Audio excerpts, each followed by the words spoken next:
I have my view here. Okay, so I think we should be okay from where we are right now. So, as a teacher, I like to be in front of an audience. So this will never be a comfortable platform for me to present, ever. But it is what it is. So we're going to make the best of it as we know, and we are all here tonight because we're going to make the best of it. And I kind of have this statement behind me because it keeps me grounded in what I'm trying to do, not only as a professional in the schools, but as a parent. And that is, how can we create a powerful learning environment in the home for our kids? And that's what teachers are doing in the schools. And they're now trying to do that virtually to extend learning, to promote everything they do in the classroom now into the homes. So we're going to do the same thing. I'm going to share with you as much as I know in a very short period of time, and it's going to overwhelm some of you. So I'm going to suggest that you pretend you're a student and that you get out a notebook or something so that you can track whether you have questions for me or there's something you want to go back to. Having something to write on is really important. So I would say, so grab a notebook or something to jot down your notes. If you're on a laptop, screen share, or grabbing screenshots is really helpful. If you're on a cell phone, same thing. And there we are. Okay. And it allows you to just track the content that I'm going to be plowing through in a short period of time. So a little bit of my background as I kind of let people in. Again, David Murphy. I think, I don't know, I feel like I know everybody, but I don't. There's a large number of people coming to this presentation tonight. But I'm a special ed teacher, 20 plus years. I am a father of two children. One is going to 6th grade, middle school, and one's going into kindergarten, first time. So I'm right with all of you in trying to figure out and make the most of this COVID time period. So that's the purpose of this presentation. I don't have all the answers, and I don't think anybody can sit up in a platform like I am and say they do. But I will try to do my best to disseminate valuable information that you can do something with, okay? If I have an answer to a question, reach out to me afterwards. I'm happy to talk, filter through any specific related concerns that may relate to you. So Liz, you might want to mute. And just I'll try to be helpful afterwards, because this is not going to be drilled down to specific disabilities. It's not going to, it's high level kind of stuff. So, and then from here, maybe I can do some other presentations that get more detailed. Okay. Again, so as a special ed teacher, as a parent, and also as a business owner, that with a team of, I have an amazing team of 10 coaches that we're just really trying to do what we can in this virtual world that we found ourselves in, to extend ourselves into the home, to promote the skills and promote the skill development of our students and helping parents collectively. So it's been a roller coaster for us, but also really exciting. I think I think we're all kind of geared up to do what we can to continue the journey. So I'm kind of just jumping into it as we go. So there's 4 parts of this presentation, just so that you can organize your thinking, organize your notes. If you're trying to track some information, try to make the most of this presentation. First part is we're going to talk about setting the space, the physical environment. It's so important. Our kids need to know what school looks like in the home. First thing we have to start doing is looking at the physical environment. Okay, so we're going to get into that. Then we're going to talk about setting the family expectations, restructuring what expectations look and feel like as it relates to home school. Okay. Number 3 is future planning, is building the process for our kids to plan out their day. And we're going to take a couple lenses on that. One is just kind of the life of a kiddo, right, of a teenage, preteen, or a young adult. But in that is, okay, the life of a homeschool student. What does that look like? And how do I start to plan from routines all the way down into my math assignments? And I'll get you through that as well. And the fourth part is looks at following that plan. So after, so putting a lot of attention into making a plan, talking about the plan, developing a plan, looking at schedules. Now I follow the plan, and that ideally should be smoother than if I skipped the third part of this presentation altogether. So, and then in that kind of planning process, we're going to talk about collaborative problem solving, which is a really fancy way of saying helping your kids to help themselves. Okay, so getting out of kind of the weeds of problem solving for our kids and learning strategies around how to help our kids solve their own problems. And that's a really powerful part of building long-term skills for our children. Okay, so all right. Again, I'm still trying to admit people as I talk.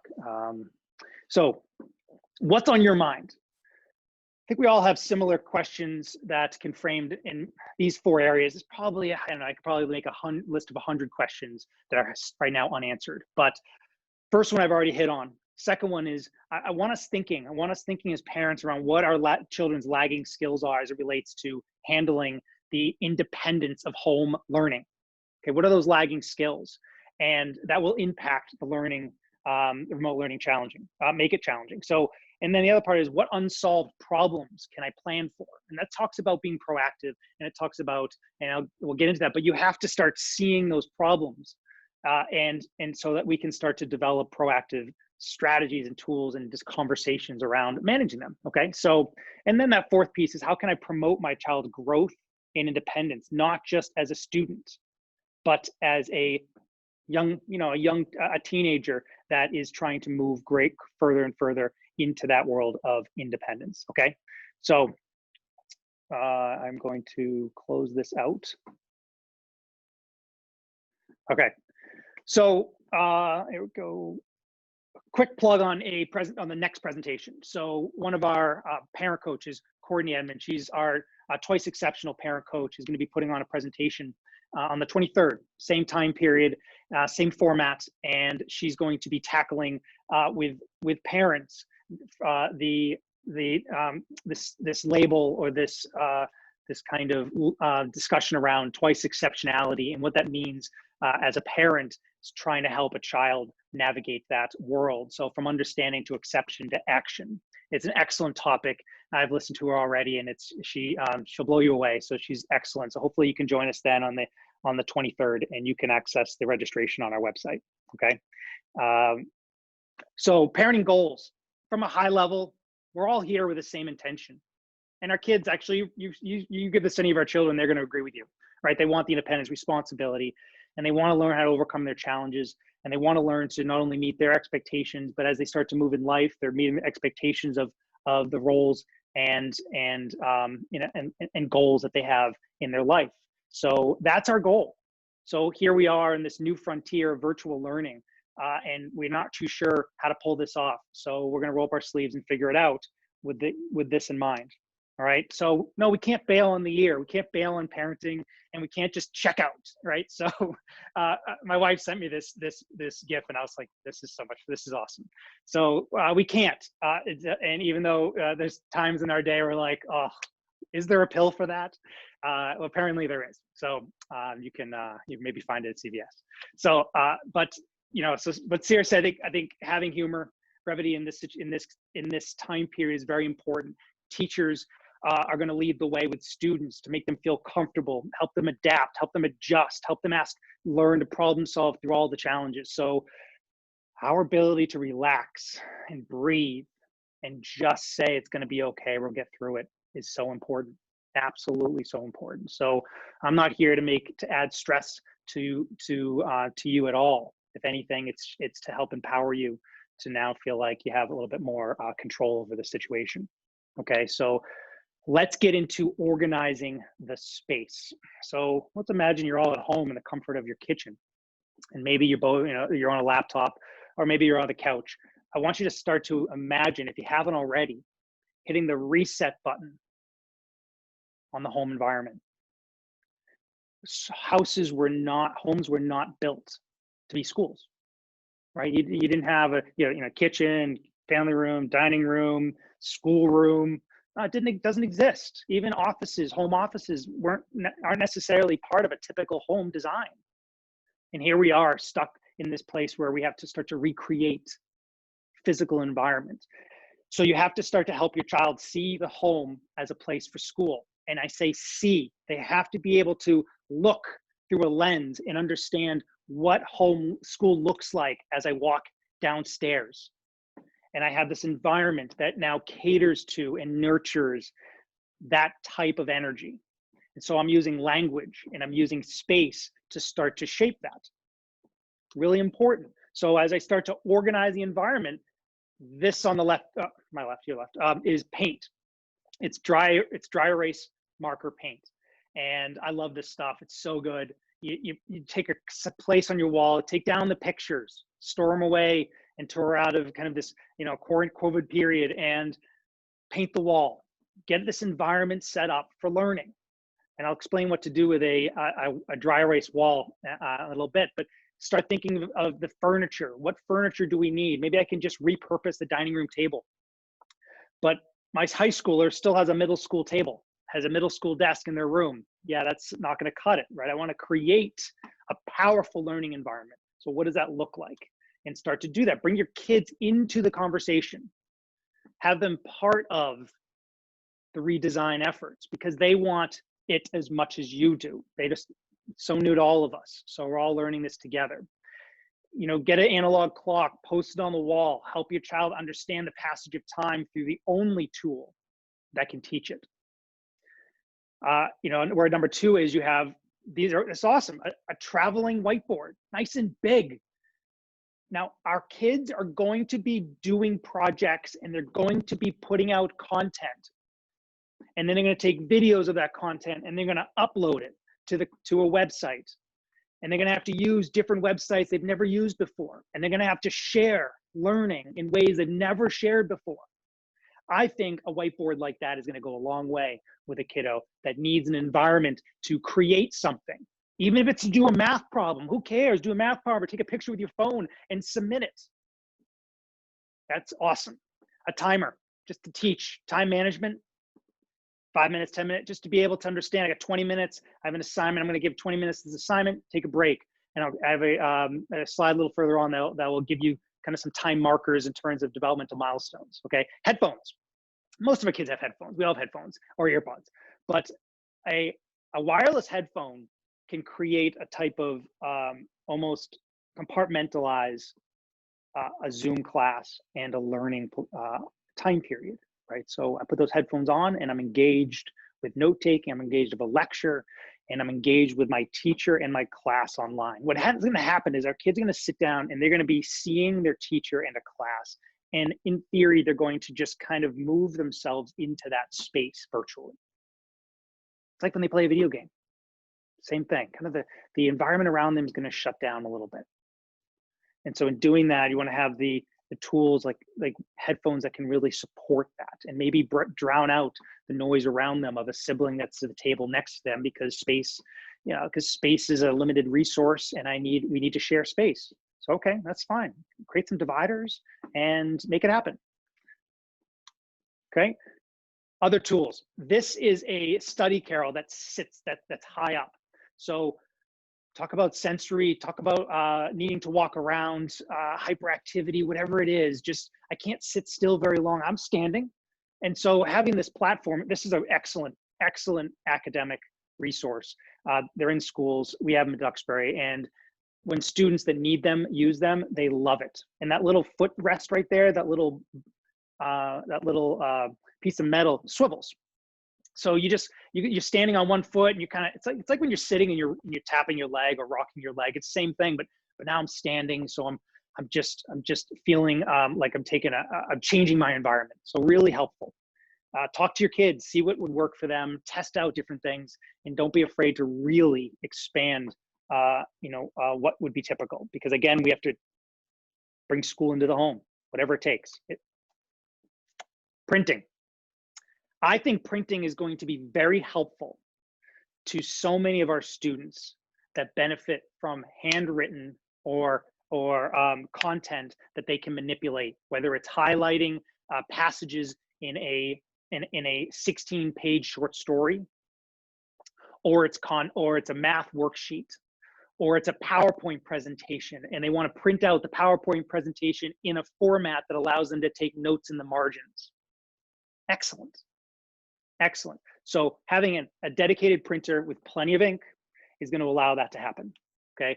Tools to promote engagement for younger kids. I don't see this being for older kids, but I have a kindergartner. So reconnecting or connecting our smart TV with Zoom helps to change the environment. So instead of just being on an iPad for every Zoom call, now I get to go into the family room for a Zoom call, and I get to see my classmates and my teacher on a big screen. Just changes it up, makes it a little more dynamic, and I would say a little bit more interesting.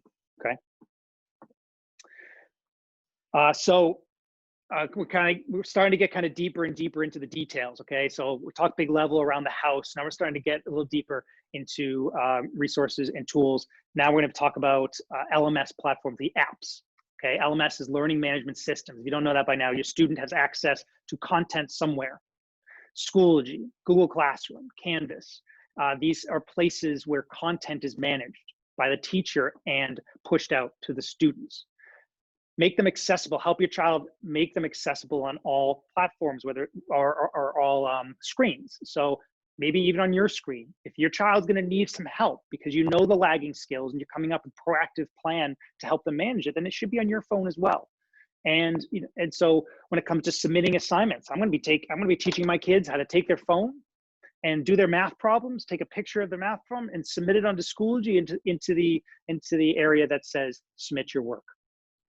Right. So using the apps just as a way of extending productivity, and speech to text is a powerful tool, a powerful way of creating a product just using your voice. And it's not that robust on laptops. I'd say it's far more effective on cell phones. So I have a tutorial on a YouTube channel about how to teach text to or speech to text writing for essays, short responses, and stuff like that.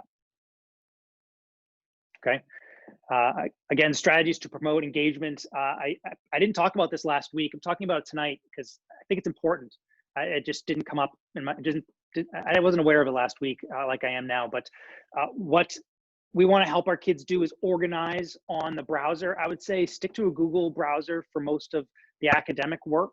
I just think Google is, if they're using Google Classroom or anything Google, having a Google browser allows for just seamless integration. So what you'll end up doing if your kid can't do this on their own is you're just going to be helping them organize their tabs. So when you go to view, you can just make sure your bookmark tab is showing. And when it's showing, you can start organizing folders and quick access links for your child. And what this is doing is it supports working memory, it supports executive function skills, but it just supports easy access to content seamlessly. Oh yeah, there's my history folder, and I'm going to jump into that and and I know that there is a link to a Google Doc that my teacher wants us to use all year because it's what we're going to be using to track whatever it is. You just help them start to organize high frequency apps or websites that they're going to need most of the time, and that can be really helpful. Okay, and you can also do it on an iPad.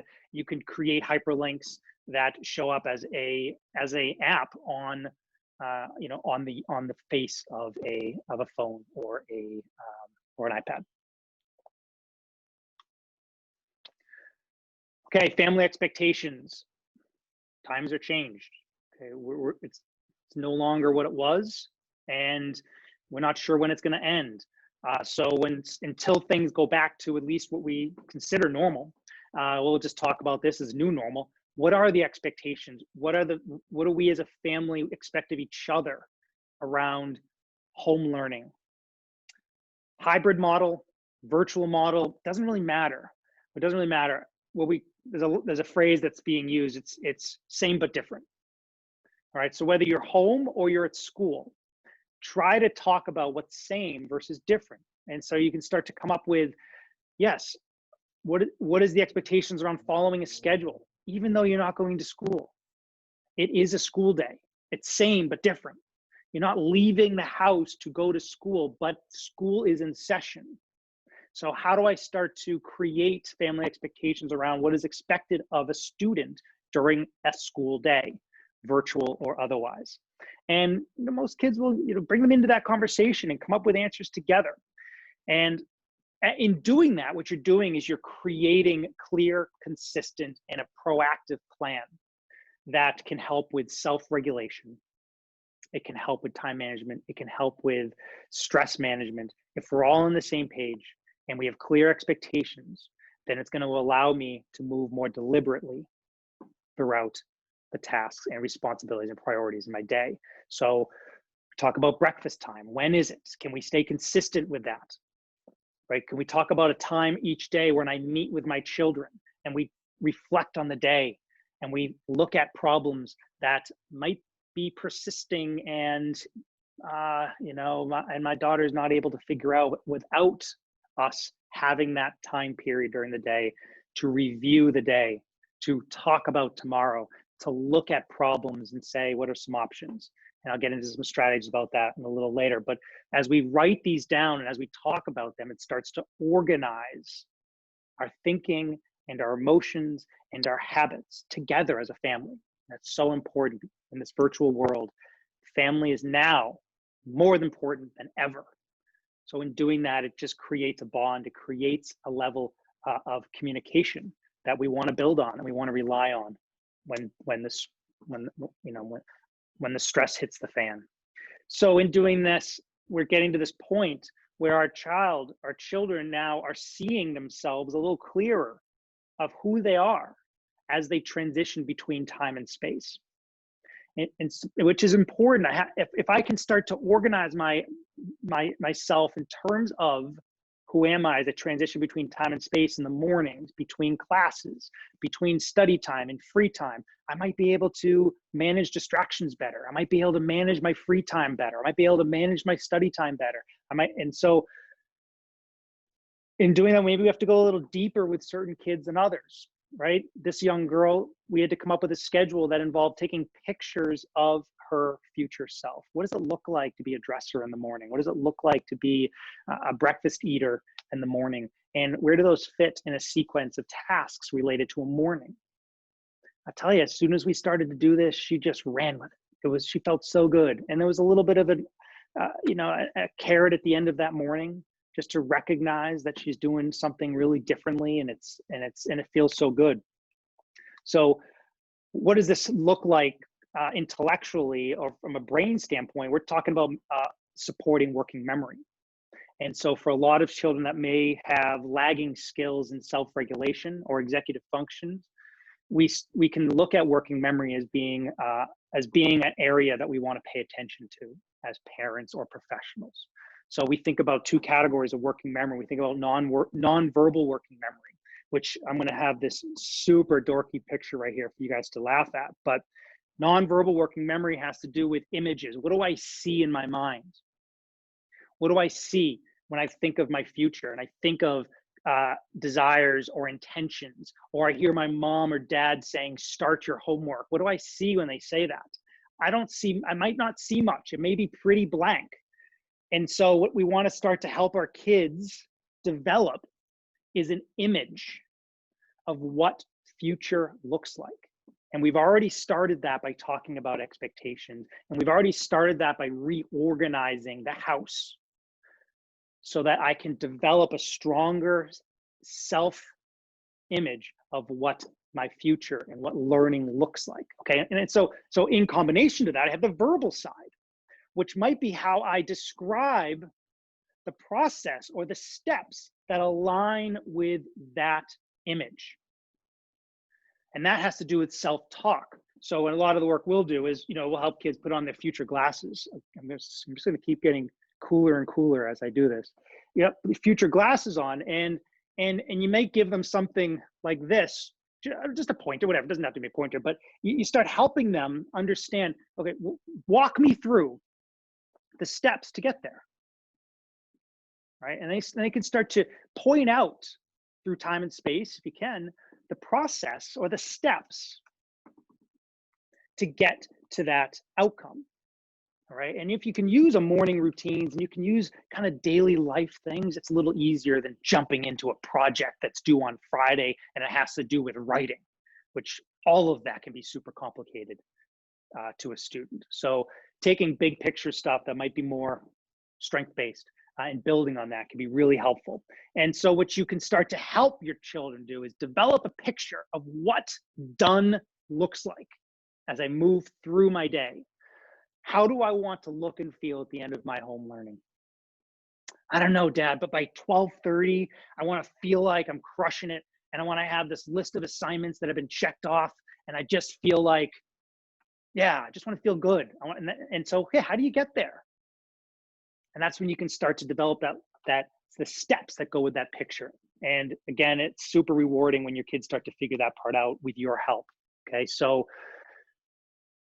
to extend on that, hybrid and virtual. What does that look like? It's super complicated because for many of our kids, it's so different that they can't even fathom the similarities. So we have to help them start to see what's same, but different. And in doing that, we can start to come up with a schedule. Now that schedule from a lot of schools, it's going to run pretty consistently, whether they're home or at school. And it's going to run from first class down to the last class. And we're not going to have this rotating schedule stuff. For a lot of districts that I've been hearing about, it's going to be very structured because there's really no other way of pulling it off. So math is always going to be in the morning. And this is for like middle high I'm talking about. But that's where it gets more complicated. And you're still going to have multiple teachers, but there's going to be a consistency when they're in school, but also when they're home around the Zoom schedule. So a Zoom schedule is same, but different, and helping them understand that by creating a picture of what I look like in a week. So you can start to demystify and start to manage the stress of the unknown. And I think that's what really kids get lost and they get bogged down, they get stuck in the stress of the unknown. Okay, this is a hyperlink. I'm going to share this with you a little later, okay? But in the interest of time, I'm just going to move through that. So now we're getting even deeper into the weeds because now, as I'm planning, I'm organizing, I'm starting to see my future self as it relates to a schedule. Now I'm going to start to get into what do I look like as a student sitting down and initiating, or before I initiate the work. A lot of kids will do is they'll jump in and they'll sit down and they'll start doing stuff. And in doing that, they miss everything, or they miss a lot. So we want to help our kid to pause and say, let's plan out. We need a process here.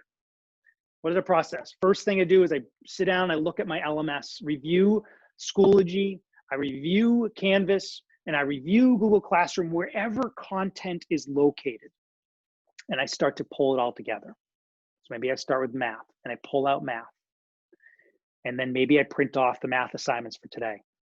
So I got math, and then I do science. Okay, I look at math, science, and I print off the science stuff for today. All right, and then maybe I do history and I print off the history stuff for today. All right, and then I start to make a decision around what I want to do or need to do for that day. Oh, but Dr. Murphy, I don't need to do that. It's all on Schoology, on Canvas. My schedule's right there. It has all my assignments. You know, it's all right there.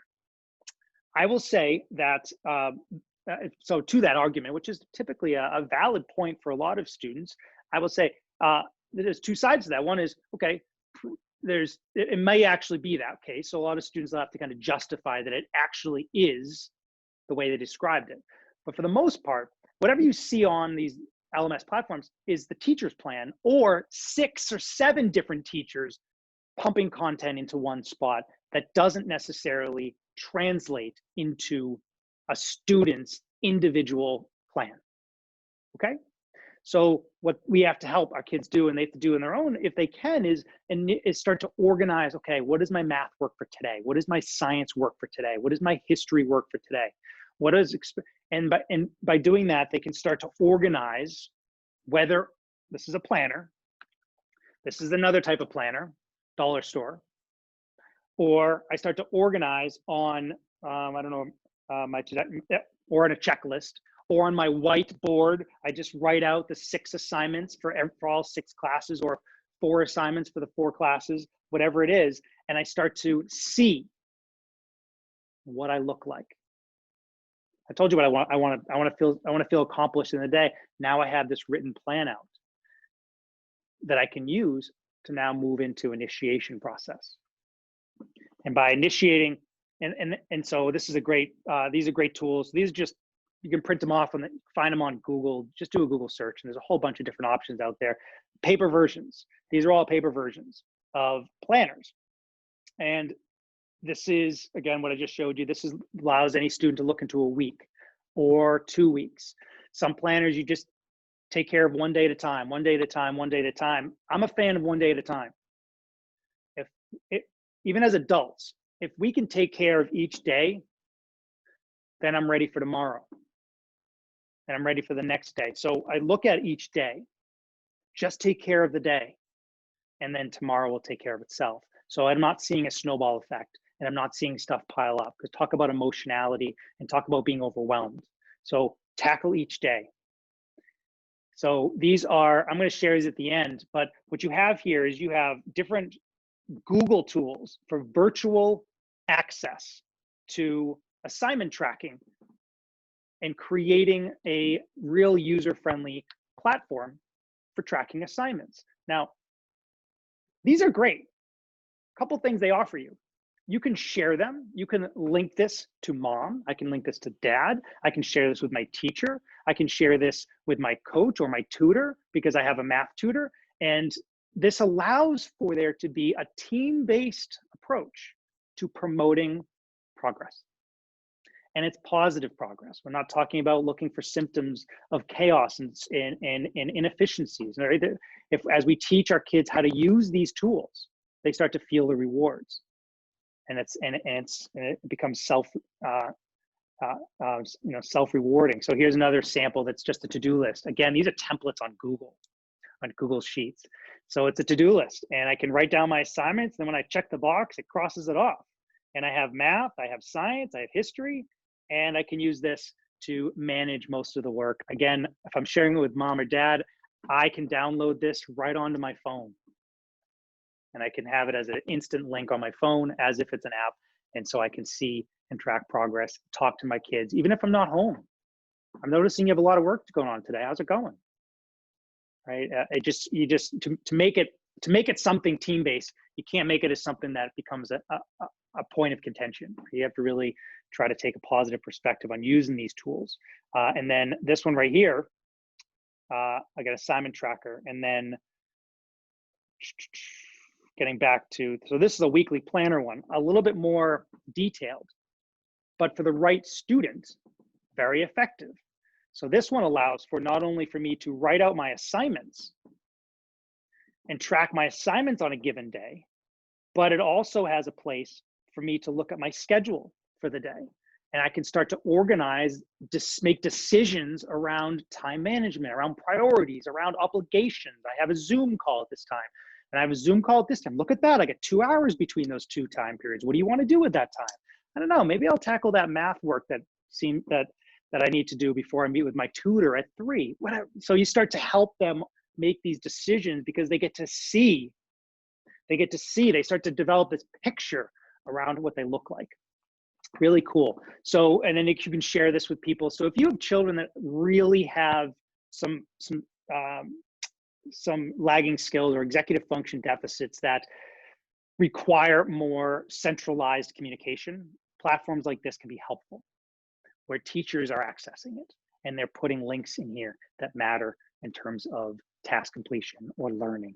All right, so this can be a multifunctional purpose tool if need be. All right.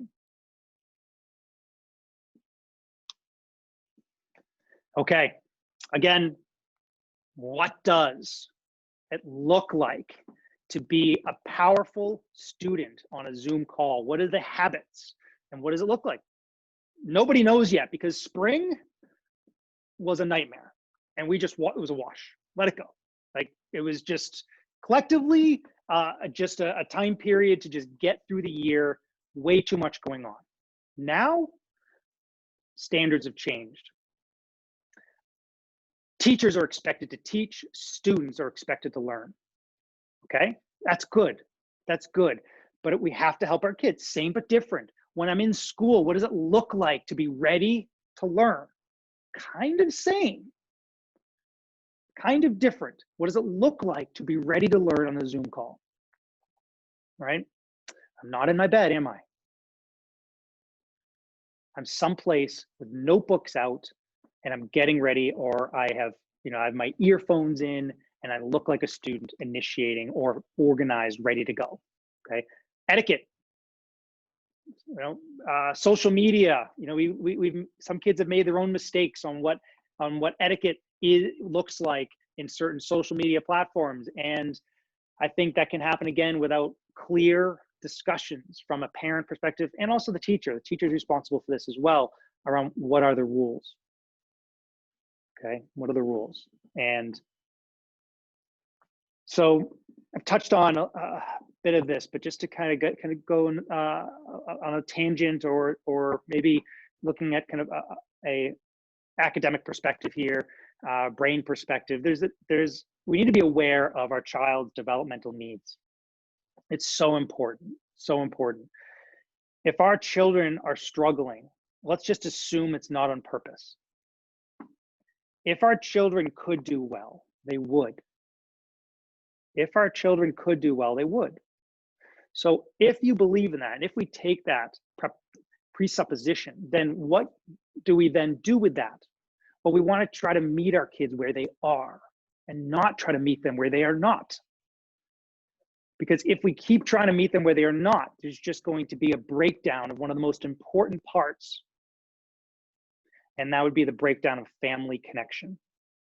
And if any of our children are going to get through this transition, it's going to be because the parents, and because everybody's working together through the problems, right? So understanding where our kids are developmentally, where the lagging skills are, trying to rely on resources. I say, depending on how much your child struggles in certain things, I would say take a three-pronged approach. I think of a stool, a support network of 2 or 3 people. 3 being ideal, could be a best friend being one of them, could be a teacher being another, could be mom or dad being the third, could be a sister, it could be a tutor, right? But we want to help our kids start to find a network of supports that they can rely on to try to organize and meet these expectations from where they are. Okay, boy, did I talk a lot about planning. I think you got the point. Right? Without planning, we're not here. So don't put the cart before the horse. Help our kids develop a process to plan and organize and start to see their work coming together. Okay, spend time right here, and spend time right here, and spend time right here, talking about what planning looks like. What do I look like? Now I can start to do the work. Initiation becomes so much easier this way. I can initiate the work now. I can work my plan. And I can start now tapping into and working through the other cognitive skills that are so important to not only life, but learning, okay? So task management, it's so helpful for any young student to be able to see their own progress on their own. Their assignments are written down. I don't care if you help them come up with the list. I think whatever you can do to be a positive help, do it. Especially if it promotes the initiation process. Be part of that planning. And they come up with a list and they have to check off the assignments themselves, or they're meeting with mom and dad afterwards to look at the assignments that have been turned in. And then obviously there's the daily progress and then the weekly progress, which is typically grades. I don't spend any time on grades as a coach or a teacher. We talk about the learning process. And if you are attentive to the process of being a student, then grades should take care of themselves. Okay, self-monitoring. That's just thinking about thinking, trying to evaluate myself through time and space, around priorities, around goals, around expectations. And also, when do I need to stop what I'm doing? When do I need to transition? When am I kind of losing my cool because I've been sitting here for 2 hours trying to grind out something? So teaching breaks, teaching self-advocacy, teaching how to ask for help, teaching how to use a timer, all of these promote self-monitoring skills. It's just, if you see the struggle, look at where it's coming from and then pause. Instead of saying what your kid should do, engage them in a conversation. And that's that collaborative problem solving piece that we'll get into.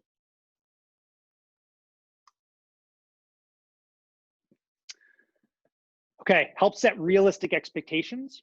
Now this has to do with time management and starting to help our kids adapt a relationship with the flow of time. So that's why you have the clock, but also why you can start helping using a timer. If you are in the weeds on a day-to-day basis, some parents you can't be, you're working. So you have to try to triage what you can when you can, and then just let stuff go. It's okay. That's okay. I'll show you how to do that, but we have to let stuff go and focus, and try to see where there's problems that I can deal with later, and maybe start to be proactive with certain topics for tomorrow. But for the most part, some kid, you can just start to help them. Use this timer. Why don't you set it for 20 minutes and see how you do. Take a break after 20, because I'm noticing around 30 minutes, you're really kind of losing it, or you're getting distracted, or you're getting stuck, things like that. Now, this is cool. This is, so the I'm stuck part and brain breaks. Brain breaks are really, if I'm going to take a break, do something meaningful. Bake brownies. I don't care what it is. Just don't have it be something sitting at the same desk that you're sitting in for the last hour. And now you say you need a break and you want to stay where you are, flipping through your phone. It's not going to cut it. So run outside, play with a dog, run around the house 6 times, go build some Legos for 15 minutes. Doesn't really matter. It just has to be something that's not sitting still. Okay. And if you want to promote this habit, print off, like you can take this picture right here and then print off 5 index cards or 5 copies, or you can just use index cards right here and set a goal with your kid to use these cards throughout the day. Use these cards to ask for help. Use these cards just to say I'm stuck. It's really a self-advocacy skill. But it also promotes that self-monitoring. When I'm stuck, when I don't know what to do, what do I do? Oh, I do nothing. I just go play on Mac. I just do nothing. I just stare at the screen. Okay, well, let's come up with some better strategies than stare at the screen. And I have some ideas. So let's practice using them, right? And in that, you can develop a language, which I have here, around promoting that. And promoting that grit and promoting that growth mindset around, yes, in this family, we definitely recognize our own problems. We definitely make mistakes, and we love making mistakes. Why? Because it means we're learning. That means we're growing. If we're not making mistakes, that means school's not hard enough. And I got to move you up a grade, whatever. You just start promoting the mindset, the growth mindset around what's necessary. I have a kiddo that sent me this just the last couple of days, and this was a good example of his chronic relationship with getting stuck. And he's been getting stuck since 5th grade, and he's now in high school. And so he really is at a point now, cognitively and emotionally, his goals, he's starting to see his future, and he really has to and wants to break through this. So that first picture where it says finish and then it says outline, that was the first attempt at making a plan. And then he said afterwards, this was in a text message, by the way. He said, "But I'm stuck. Like I don't really feel like getting started. Whatever." And he just used the phrase that we've been talking about. You have to recognize what stuck looks like and what it feels like. Okay, he did. His preferred habit had always been just to move on to something more interesting, like a distraction, we call them, right? And then I said, well, so you have. So I coached him through some things that relate to him, and I said, so you have to break that first thing down. You have to just say, what are 5 things that I could do? He loves to golf, so we just talked about a par 5. Okay, what's the par 5 process or par 5 steps that can lead to a finish number 1? And so he just started to break it down. And by doing that, he did that with another assignment in the next hour. But his text to me later on was that really helped, because we just have to help him break through that moment by demystifying the complexity. Because what he doesn't see is he doesn't necessarily see that finish, right? It's not necessarily clearly defined, so he kind of gets stuck in the murkiness of it. But as soon as you start to help him, he had his assignment printed off, so he knew what it was in his mind. but he didn't have that relationship between the nonverbal and the verbal to start to organize a collective plan. And so he ended up getting through it without any problems, because like a lot of our kids, he can write. He's actually a really good writer. A lot of kids are. It's just gets stuck in the organization of the writing process. Okay, so self-monitoring also relates to turning assignments in. What does it look like? So a lot of kids will struggle with getting assignments turned in. And even virtually, it's going to continue to be a chronic issue if we don't have a proactive plan. This would be, I would say, a lagging skill or an unsolved problem that may require proactive discussions. So I would say create that daily rhythm of checking in with your kids at a positive time when you just review the day. And you review the day literally by going on to Google Classroom and literally celebrating all the assignments that you turned in. Oh, I noticed there's one missing here. Oh, thanks for seeing that, Dad. I totally forgot to hit submit. And he runs over to his laptop and he kind of hits uploads and hits submit. Nice job, high five. Okay, cool. Let's go play Xbox together. Okay, so really helpful stuff from his perspective, right? Because I don't think he wants to not pass this stuff in either. And having you being a positive support role promotes that, right? So let's get into the problem-solving skills. So this is where parents can really have a massive impact on creating a powerful learning environment, but also developing independent skills. So our kids, you know, what's our greatest fear? I don't know. Other than maybe I think mine would be me outliving my child, but I think the less morbid probably fear would be our kids living in our basement, right? So developing independence, having your kids leave the nest and flourish has everything to do with problem solving skills, and empowering and developing that skill within our children. How do we get there with them? Well, first of all, we need to become awful problem solvers, just awful. We know the answers, we know what to say, and we know what to tell them to do, but we have to start somewhere. So we have to relinquish ownership of our child's problems and then say, what do we do from there? We engage them. And we create proactive opportunities, inclusive, collaborative opportunities to discuss problems. All right, so this refrigerator sheet that's really helpful around this connect and redirect skill that parents can utilize when trying to help children in the moment work through an emotional or an intensive problem. Okay, other ways would be from kind of looking at a Ross Green's work. His first book was The Explosive Child, and his website is livesinthebalance.org. I'll send you a link to that too at the end. He talks about this relationship between just connecting with our kids first, empathizing, and then inviting. And in that, you can start asking probing questions, frontal lobe questions, keeping our kids out of the fight or flight, amygdala hijack kind of stuff that plays out when the emotions become too high. So if I'm not attached to the problem, it's your problem. I'm just here to see if I can help. And so by doing that, you can start to help your child move through the problem as opposed to getting stuck, falling down into the basement of an amygdala hijack and just kind of losing control, right? So really helpful. And as kids that are kind of at home, like this is where we want to find the greatest value. This is where we want to put our attention as parents. And because we're there all the time, or we might be there more than we might be together more than usual, we don't want to get stuck ourselves. So engage in problem solving. Brainstorming is another word for it, and brainstorming options to solutions. There's what's plan A, what's plan B. You start talking about perspectives, and you can start tackling ants. Ants are just negative thought patterns, automatic negative thoughts. And as you help kids start to verbalize the problem, and they start to tell you why it's a problem, you start to maybe help them catch excuses. And excuses are excellent. As soon as you catch them, kids want to, most kids want to work through them. As soon as you recognize that and help them work through an excuse, because I forgot maybe legit because my working memory kind of wasn't really where I wanted it to be because I was stressed out and I wasn't able to retain the homework information or the notes. And so I kind of forgot. Well, I can use that chronically now. It becomes a symptom. And I wanted to learn how to work through that by using strategies and things like that.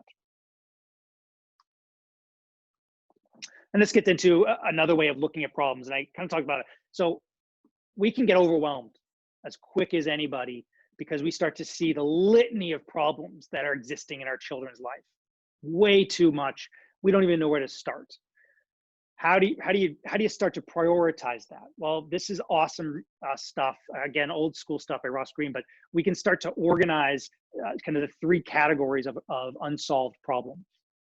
There's the problems that are safety related that you have to just jump in because maybe it's a COVID related thing, or it's my kid's gonna get hit by a bus thing. But those are safety things. You just jump in. The problems you don't even think about, just immediate action. And then there's problems that, yeah, I definitely don't want to ignore that. It's too big. There's too many. There's too much chaos related to that unsolved problem. And then the C stuff is the things I can just ignore. It starts to fall further and further down that list. For example, it may be that I don't know, my kid doesn't flush the toilet, and it becomes a chronic topic every morning. And I realize that might be causing more problems than it's worth. So you just start to let things go. And by doing this, I can start to organize from a parenting perspective where I want to put proactive, collaborative conversations around unsolved problems. Okay. Realizing that my ultimate goal is as I build my kids and I build this family around habits and around consistency, around clear expectations, I'm building skills that not only relate to just daily life management, but also effective student habits as well. Okay, so motivation. Goal isn't really to increase motivation. I kind of need to change that. The goal is to maintain some level of motivation. We want to try to find just a law of average over time. How do we do that? Look at daily stuff you can do. What can I do as a parent every day to celebrate progress? If I check in with my kid 9 o'clock every night, because that's our bedtime thing, and we usually talk, and we're talking, and she's showing me her schedule for the day, and we've looked at all the assignments checked off, we're just celebrating progress. That's it. Bedtime, you don't want to be talking about anything else. What went well today? Give me some 5 highs and 2 lows, roses and thorns. You can talk about whatever just allows you to connect and celebrate the progress you're making during the day. So really important. If I can celebrate 1,000 positive things that happen in my day, or not day, but within a month or within the year, it's going to really buffer whatever chaos continues to creep up. And then you say, okay, that's daily, weekly. That sun represents Fun Fridays. Now, if you have little kids, Fun Fridays are really important, even with middle schoolers, even high schoolers. Fun Friday, what can we do on a Friday to celebrate the hard work we are doing as a family to get through the week, right? Johnny, you're doing an awesome job helping Allie on her math work. We came up with this expectation because you're good at math, and Allie definitely would love some help. And you two have come up with a time that you work on math problems together. That is awesome. That's why we're here for each other for. And what can we do? We celebrate success during the week to promote the strengths within our family. And then quarterly is when you talk about progress reports, you talk about grades coming out. I'm a big believer that if your child's motivated for money, then use money to promote performance. So dollars for grades. So you can start to talk about what your goals are. What are my goals? I want honor roll. Great. Okay, what does that look like? Well, math, I want this. Science, history. Okay, what happens if you hit honor roll? Okay, well, let's talk about some financial incentives. Well, I put in an envelope and I put it on the fridge, and I kind of put the value in there, and a smiley face, and I say, good luck, and I love Dad. Maybe that works. Every time he opens the fridge to get his orange juice, he's looking at that, and he's like, yeah, I'm on track. Or he's like, oh crap, I'm not on track. I got to go back and fix some stuff. And either way, maybe that works with the attention. Do it. Nothing to lose, everything to gain. And there's other topics. There's prize bins you can do on a daily basis for little kids. There's star charts. All these positive things. It means you can interventions or strategies to promote progress with our family. And it's what a great teacher does. But because we're not necessarily in the classroom every day, it's hard for a teacher to extend those kinds of skills into the home. And that's where we have to maybe step up. Okay, I'm going to stop sharing for a second so I can share or give you guys some information. Okay. How many? Okay, we have 34 participants, and then we have. I want to share out what I want to share here, which is these resources. Okay. Are there questions I can answer that people might want to throw at me from a virtual audience standpoint? I'm not sure how comfortable that'd be or not, but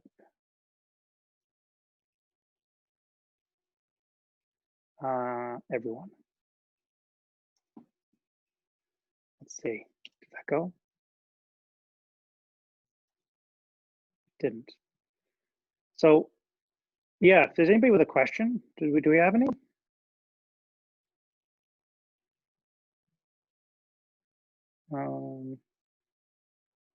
That was supposed to copy. Let's try it again. So these are just the links that I told you I'd share at the end.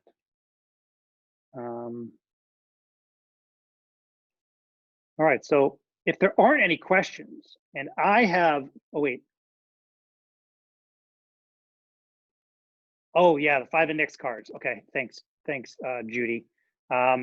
So what I think they become is a tool to help promote response, using certain strategies that might relate to lagging skills or unsolved problems that, for example, I want my kids asking for help whenever they need it. And as soon as they're asking too many times, I can then start saying, wow, we have to now change your strategies because now you're not figuring out problems on your own. But if my kid gets stuck too much, or if soon as something gets hard, they move off of it to something more preferred, then I want to work on that skill. And so taking index cards, I prefer, I'd print off colored something pretty because I'm a teacher, but I would have something that says I'm stuck. And I would use that as a strategy to help my kid get unstuck and use something that allows them to advocate for help. And then you can shape that over time as my child gets better and better at asking mom and dad for help. I don't know why it keeps yelling at me when I try to copy and paste this in. Okay. So yeah, I mean, if you want to play black and white, I need help. Maybe it's, okay, if you need help, who are the people in your house you can ask for? Well, I have dad, he's upstairs working. I have my sister, we've worked out a plan where she can help. And I have my teacher, so I can go to a Zoom office hours and ask my teacher for help. Or I have maybe my tutor, I can ask my tutor for help, but this just allows there to be this exchange of information, exchange to start realizing that if I ask for help 5 times in a day, 2, 3, wow, that's really moving me in a direction of a student that's advocating for their needs. Does that make sense?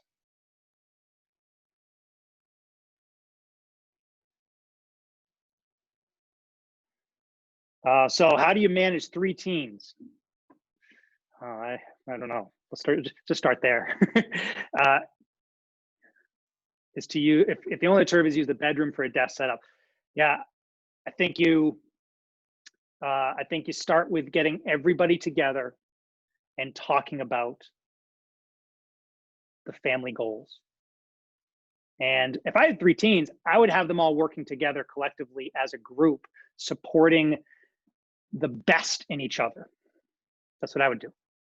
And I would use the coaching skills that I have as a coach and the parenting skills I have or whatever to promote my high schoolers to be a leader for my middle schoolers and to have this amazing relationship over time, working towards a common family goal. I think that's very doable, or at least that would be kind of an ideal picture for any family.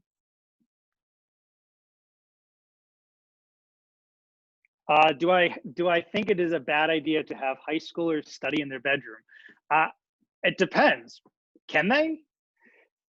If my high schooler is getting on a roll from studying in their bedroom, then I may not fix what's not broken.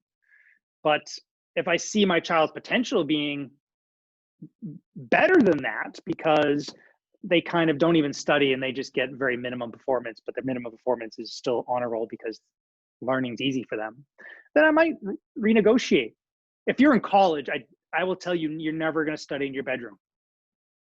So you'll never, as a college kid, study in your bedroom. I will tell you every time that you're going to the library. So I kind of take that same principle with high schoolers, right? You develop a library-like mindset around finding places in the house, if you can. If not, then you work with what you got.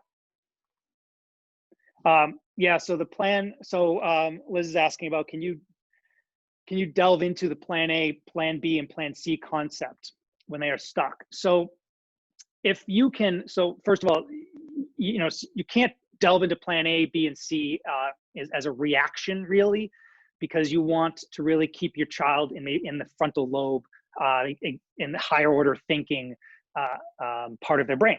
So if they're stuck and it's really triggering emotional reactions, then you have to let that ride, and you have to start picking another time to delve into that unsolved problem through a plan A, plan B, and plan C.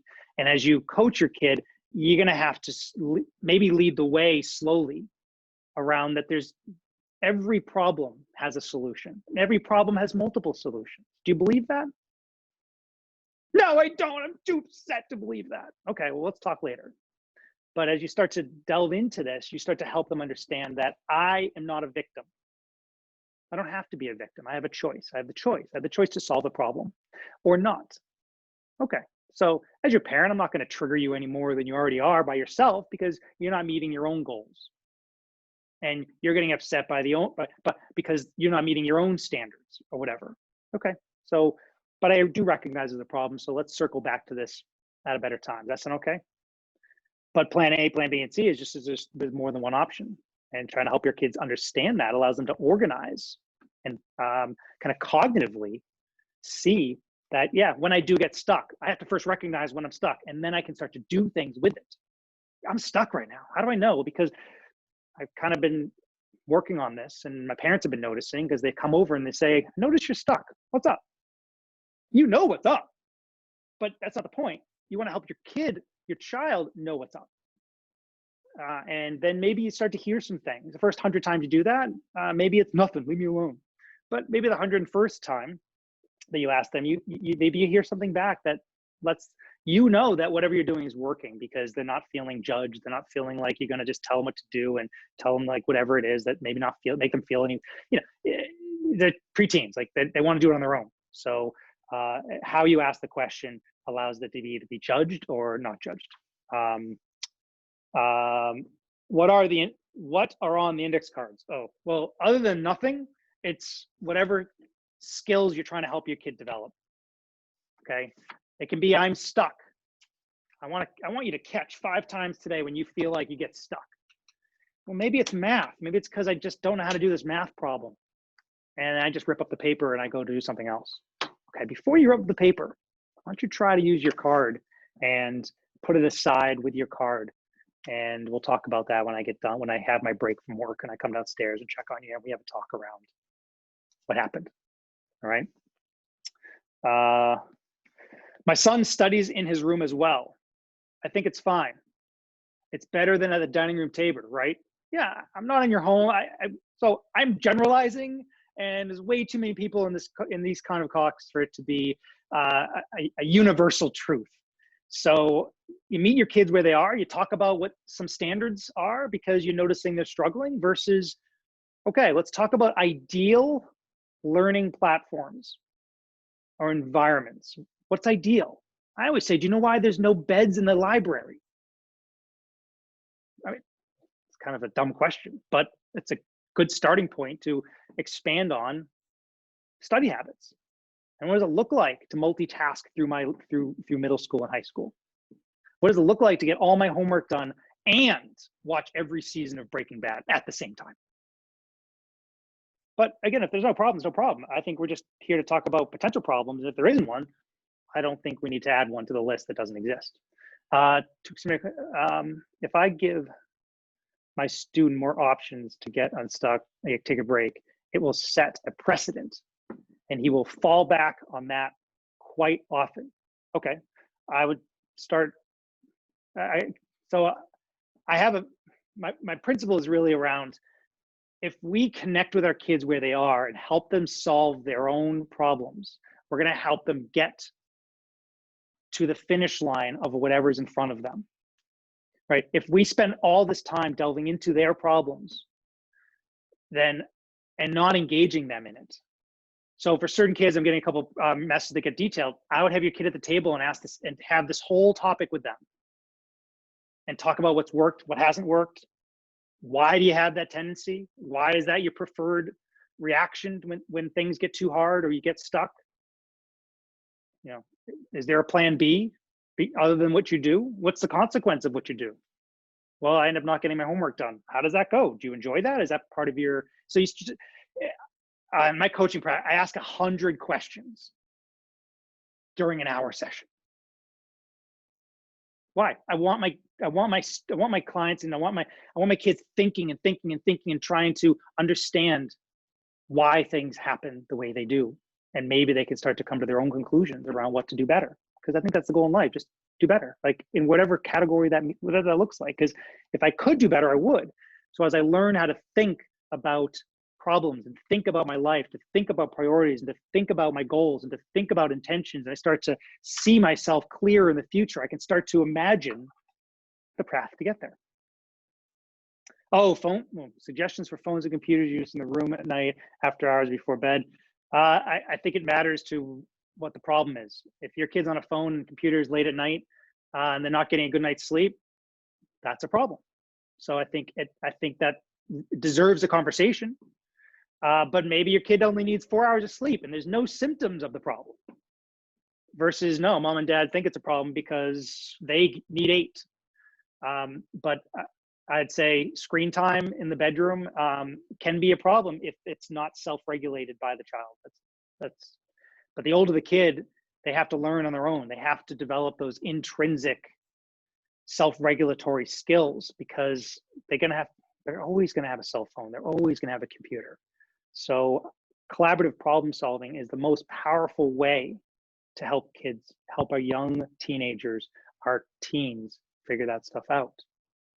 Because then they're still in the driver's seat. They own the problem as opposed to parents stepping in all the time. And now the problem is mom versus like the fact that I'm not getting a good night's sleep. Oh, cool. Okay. Are multiple screens good or bad to those with EF deficits? For instance, having a second monitor with a Chromebook helpful or too much stimulus? That's a great question. It can be. I think if it promotes like what's on the second screen. If I have 2 screens and one screen is always showing something or one of 2 things because it's used as my working memory, supports my working memory, and maybe I'm using my homework app. Did I talk about my homework app? Oh my goodness, my homework app is one of the most robust online platforms for organizing assignments and for planning assignments. So if my homework app is up there on the screen and I get to see and organize and track what I'm doing, that's great. If my schedule's up there, that could be really helpful. I just, I think it versus no, I'm playing Minecraft on this one and I have, all my friends on this one and we're crushing the, the newest version of Grand Theft Auto. So it just depends. It depends, but it can be, and you can try it out if your student wants to give it a try. I think there's nothing wrong with it. I just think from an EF perspective, you have to delineate the purpose of each one versus it being a multitasking tool, which is not always helpful. Our school is not doing Zoom, but remote learning will be streaming into the classroom. Learners will be streaming into the classroom. Would this alter the plan, meaning organizing in a different way? There will be short breaks between classes. No, I think, well, to live stream into a class requires a platform. So Zoom can be the platform for live streaming, but it doesn't matter. It's just, I'm still going to access learning from home. Okay, I just have to follow a schedule. If I miss a class, I miss a class. There are schools taking attendance. If you miss your virtual class, then you're absent. And if you don't have a doctor's note, you're absent. So that's why I say it's same but different. Same meaning I should follow a schedule. Different meaning I'm going downstairs or I'm going to my desk, wherever my home learning environment is. I have a 5th and 7th grader. Should I separate them during the school day? I don't know. Do they get along? Or can they work out a family plan that they're actually helpful to each other? Because my 7th grader is better at math and can be very helpful to my 5th grader, who may want help with math, and maybe they can take breaks together because they can make brownies during a certain time of the day, because dad loves brownies, especially with chocolate chips. I should really incorporate this. This is a good idea. But I think talk to them, ask them, how do you keep a child motivated if they set a quarterly goal that they realize they can't meet it halfway through? Yeah, that's why you need, I think it's not a bad idea to put out there, but no one wants to just put out a quarterly goal to watch our kids fail. But I think there's opportunity in failure, because you can talk about the problems. What happened? And what do you want to try to do differently? Right? The offer is still on the table. It hasn't gone away. It's just, like life, sometimes you don't reach your goal. It's okay. So I think that's a standard you can keep up there, and just talk about what worked and didn't work. That's why I talk about daily stuff. That's why I talk about weekly stuff. I think some kids can't see past tomorrow. If you can't see past tomorrow, don't talk about goals for Friday just to see your kid fail at it. Whatever you can put into that day to positively promote progress. Minimize symptoms so your kid is not feeling like a failure every day.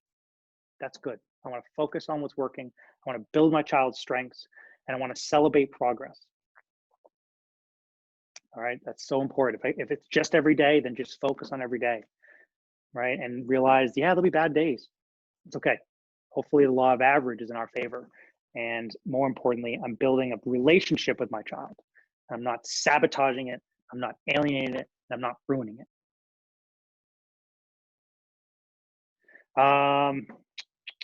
Beyond having to do the LMS review, another new challenge is the fact that teachers are using a range of third-party apps to compensate for losing the classroom experience. Yes, Flipgrid for making videos, Quizlet for vocabulary, etc. Yep. The teachers definitely do walk the kids through, but the teenagers found it confusing and overwhelming. Absolutely. There are a lot of third-party apps that I, as a teacher, I'm going through the learning curve. I think there's going to be students are going to go through the learning curve as well, depending on how they are being expected to use those third-party apps. Some of those third-party apps are just used for teachers to develop content, so the students don't really see it other than to log in and respond. But other third-party apps like Flipgrid, maybe they have to put together a presentation or something. So there's a learning curve, and the idea and the good teachers are going to go do a thorough job of helping their students plan and go through that learning curve. But I think at the end of the day, we're all trying to be patient and realize that there is a transition here, and everybody has the best intentions, and I think at the end of the day, if our kids are getting the support they need, we'll get there.